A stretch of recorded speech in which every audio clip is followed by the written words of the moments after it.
Welcome back to the Making a Multi-Million-Dollar Med Spa podcast, where we have real conversations about what it takes to run a successful business. Thank you for joining us as we share our day-to-day successes and, even more importantly, failures and mistakes. Listen in as we host some of our peers, colleagues, and other experts in the field. We hope you enjoy today's episode. Hey, podcast listeners, this is Kat. Thanks for checking into the Making of a Multi-Million-Dollar Med Spa podcast. Today, I'm going to do a quick clinical chat, and I want to talk about something that is really one of the most popular treatments at aesthetic care. So one of the things that we've seen over the last year is a big shift in using the BBL technology.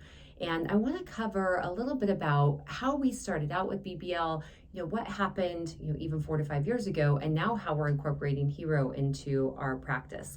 So first things first, I want to talk about the most important thing to consider when you're choosing settings for BBL. Whether you're doing a corrective BBL treatment, a Forever Young BBL treatment, or HERO, there's a really important piece to choosing the right settings to avoiding complications. And that's really choosing the appropriate skin type. So, for years, we've used a kind of checklist, looking at what color are the eyes, what color is the hair, how does the skin respond to the sun? And I think, I look at the top 3 things I consider now are still some of those. Eye color, if they have blue-green eyes, they typically are Fitzpatrick 1, 2. Not always, but most of the time. If they have light brown eyes, they're typically a Fitzpatrick 3, 4. And if they have dark brown eyes, they're a 5, 6. Then I ask them a question. When you were 16 years old, out at the pool, soaking up those sun rays, how quickly would your skin burn? If they burn, never tan, Fitzpatrick 1. If they burn within 30 minutes to an hour, around a Fitzpatrick 2. If they say, I burn in the beginning of the summer, but I can tan, we got a Fitzpatrick 3. Fitzpatrick 4s don't burn. They tend to tan, on their walk to the mailbox. So, I really look at the color of eyes. I ask them that question. And then the most important piece is looking at their skin on the day of treatment in the area you're treating. So what do I mean by that? If your client walks in and they have blue eyes, but their skin color looks like they have a tan, or they look more like a Fitzpatrick 3 or 4 in the area you're treating, choose settings for a Fitzpatrick up. Don't choose the Fitzpatrick 1, 2 button. Choose the Fitzpatrick 3, 4 button. When in doubt, start as the Fitzpatrick 5 and then work back down into the 3, 4 settings. That'll really help you to avoid some of the biggest mistakes that we see with BBL, and particularly the striping. So, again, look at the color of skin on the day of treatment and the area you're treating. If it looks darker than it should for what their eye color says, go up in the Fitzpatrick scale. On the flip side, if they come in and their skin looks very pale, they do not get in the sun, but they have light brown to dark brown eyes, again, choose that higher Fitzpatrick to start with. So if they look pale, more like a Fitzpatrick 1, 2, but they have light brown or dark brown eyes, start them as a 3, 4, especially with light brown eyes, or start them as a 5. If they have dark brown eyes, you can always adjust the settings as you go to still get to those clinical endpoints, but avoid the complications. And so that is the tip of the day. Make sure you treat the color of skin that you see in the area, not just their eye color, not just based on the answer that they give you when you ask them how their skin responds to the sun. So I like to start there because I think it's important to, I always ask when I bring in technology, and how do I stay out of trouble? And that's one of the ways to really help keep you out of trouble. So another thing I want to talk about before jumping into specifics between BBL, Forever Young BBL, and HERO is just, a little bit about, I guess just to say, you don't have to just do one. We have this amazing toolbox in front of us. We're not just going to use the hammer or just going to use the screwdriver. Let's learn about all the tools that are there so that we can get the best results for that client every time. And so, yes, I am a huge fan of HERO. I love it for many reasons. 1, speed. 2, we're able to put more light in, which really supports the study that was done at Stanford in terms of getting long-term results and tone and texture of the skin. But I still use the basic knowledge, the fundamentals that I learned years ago with BBL in order to get those safe and effective results. And so I often think about cooking when I'm talking about lasers. And, you look at cooking chicken. You can fry chicken, you can bake chicken, you can put chicken in the crock pot, and you're using, when you're frying it, high heat at a short period of time, or a crock pot, low heat over a long period of time, and yet both are edible. We can still eat the chicken. And so I think when you're thinking about BBL in terms of the energy, high versus low, pulse width, short versus long, one pass versus multiple passes, one pass at high energy, more like frying the chicken, low energy over long periods of time, more like crockpot cooking. You're still able to get to those clinical endpoints. And so it's just, again, understanding the fundamentals so that you know what to change when you're in that treatment room with that client. All right, so let's jump in. So, we launched BBL. We were one of the first users of BBL when it came out years ago. And back in the day, BBL was all about correction. IPL had been out for a couple of years before. And at that time, IPL was pretty slow, pulse every 3 seconds. I mean, look at us now, we're at 3 pulses in a second, but this was a pulse every 3 seconds. And so it was very common to do a pass with BBL and spot treat, or maybe 2 passes with BBL and spot treat. And so the client would come in, they say, my number one concern is rosacea. And so I would treat the rosacea to clinical endpoints. I would look for the pigment lesions, spot treat, or a full pass if they have pigment lesions everywhere, get the pigment lesions to clinical endpoint, and I was done with the treatment. Forever Young BBL comes out and changes that, but yet we still needed a thorough or a plan, a step-by-step protocol to be able to launch this new method at a clinic where it's not just one provider doing every treatment.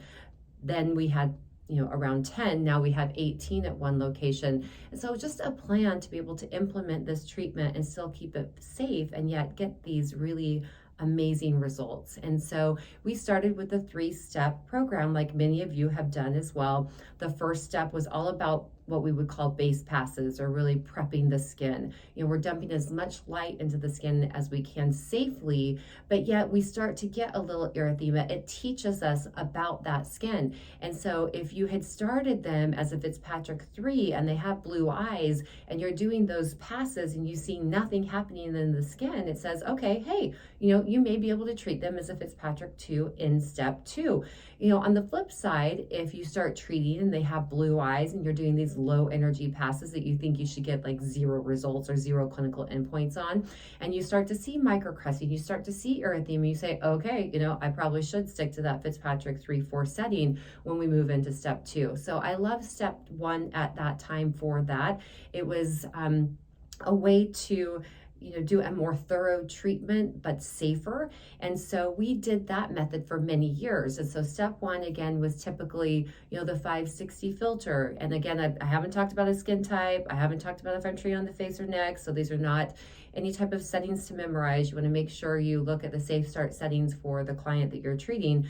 But we would use lower energy, 6 joules, 7 joules, 8 joules, pulse widths like 15 milliseconds, and then lots of cooling, 15 degrees cooling to really protect the epidermis while we're doing those 2 passes. Knowing that we're going to come in with step 2, and step 2 is really where we're going to be looking for those clinical endpoints.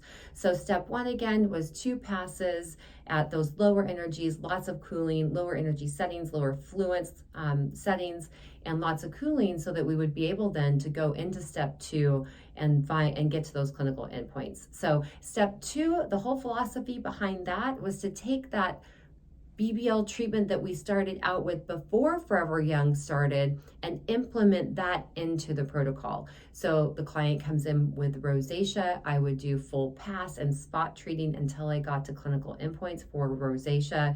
And then I would do the same for pigment, spot treating the pigment lesions, or again, if they're covered in pigment in the area I'm treating, I may do a full pass for pigment lesions. At any point during the treatment, if the skin is hot and getting hotter, if you're seeing petechiae and purpura, or you see something you normally don't see, you stop right there. You aren't going to continue and do additional passes. So just, want to make sure I point that out. But again, step 2 is all about clinical endpoints. And so you may just spot treat in step 2. You may do a full pass and spot treat in step 2. You may just do one pass. Again, once you get to those clinical endpoints, we were done. And so I love it because, you were able to really understand the results that your client was going to get. And that's always given me so much confidence with BBL.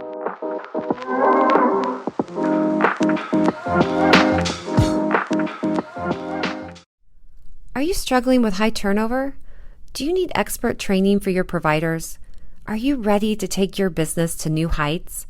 Let Mint Aesthetics provide you with the knowledge to meet your goals, expand your practice, and get amazing results.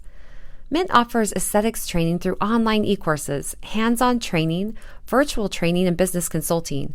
Whether you're a beginner or more advanced, you'll gain a competitive edge by accessing cutting-edge e-courses designed exclusively for professionals like you. Imagine the return on investment as you master advanced treatment techniques, refine your post-care protocols, and expand your knowledge base to offer unparalleled treatments to your clients. It all begins with quality training. Don't wait any longer to invest in your clinic. Join the ranks of successful aesthetic professionals who have transformed their careers with Mint Aesthetics training programs. Visit our website at mintaesthetics.com to book your training or gain access to the online e-course catalog. Your team and business will thank you.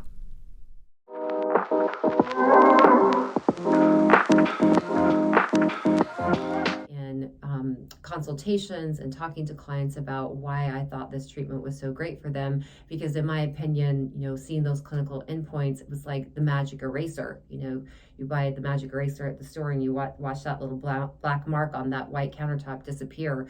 And over that week, as long as you got to clinical endpoints, it truly was like a magic eraser. So that's step 2. Step 3, then we would use Skin Tight. And so Skin Tight was not used as a skin tightening treatment in Forever Young BBL treatments of aesthetic hair, but we would use it to enhance the treatment. More light is better. And this, again, all goes back to the study that was done at Stanford. And so we would spend 3 to 5 minutes, treating, using that handpiece in the mid-lower face. I wasn't using it on the forehead, not necessarily around the mouth, like mid-lower face, submental area, and really just heating it up, dumping in more light, getting that temp up to 39 to 43 degrees Celsius, and not really focusing on it as much as when I use Skin Tight as a standalone treatment. But it gave me the opportunity to talk to my clients about it, like, yeah, we can do this as a standalone treatment. It can be done on the face, neck, chest, arms, abdomen, hands. And so that was always a great kind of pass over into another type of treatment, when we were doing that step 3.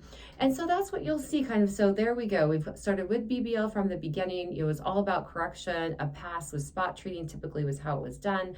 Then Forever Young comes out. Now we have 3 steps. We have the base step, we have the correction step, and then we have the Skin Tight step. And now here we come to Hero. And so there's a number of different ways Hero is being done out there. Remember, this is our toolbox. We get to decide, now that we know the fundamentals of how to use it, what to do with Hero. It can be used as a standalone treatment, meaning you can do 2 to 3 passes in an area with Hero and get to those clinical endpoints. And I have found that with clients that have moderate to severe pigment, that's pretty common. If you have a really light skin type, Fitzpatrick 1-2 with really light pigment, maybe they've been coming to you for years and years for treatments, it's a little bit more difficult to get to those clinical endpoints with Hero. And so you're gonna do some spot treating. You're gonna pull that step 2 back into your Hero treatment. And so a typical Hero treatment for me is still 3 steps. I'm going to do that base step. I'm going to do 2 to 4 passes in Hero mode.